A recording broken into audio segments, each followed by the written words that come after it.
Oke, selamat datang semuanya. Kali ini kita bakal ngebahas salah satu tantangan paling gede selama pandemi COVID-19 kemarin, yaitu soal data kesehatan yang jujur aja bikin pusing. Gimana sih cara kita nyari kejelasan di tengah semua kekacauan itu? Coba ingat-ingat lagi deh, pernah nggak sih kalian ngerasa kewalahan ngelihat angka kasus harian COVID-19 yang muncul terus-terusan? Satu bilang A, satu lagi bilang B. Nah, kalau pernah, kalian nggak sendirian kok. Fenomena informasi simpang siur ini emang bikin kita semua jadi bertanya-tanya, data mana sih yang sebetulnya bisa kita pegang? Oke, kita bedah lebih dalam ya. Dari semua kebingungan soal informasi tadi, sebenarnya ada dua keraguan paling dasar yang muncul di benak kita. Nah, ini dia tantangan pertama yang paling utama.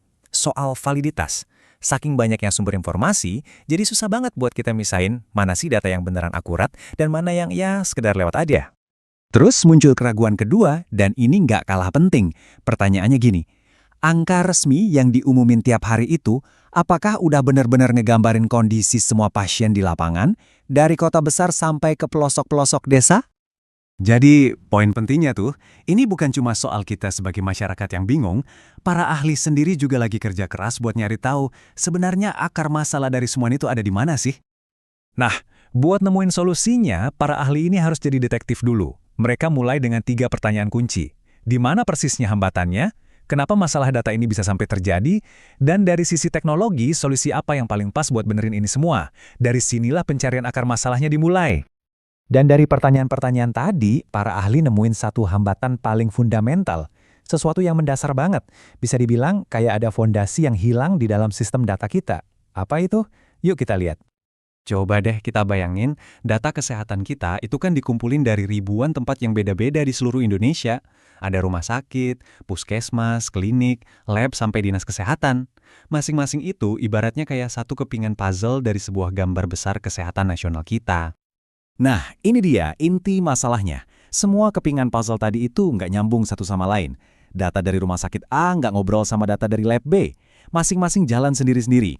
Dan ini menciptakan yang namanya silo informasi. Akibatnya, kita jadi nggak pernah bisa lihat gambaran utuhnya kan?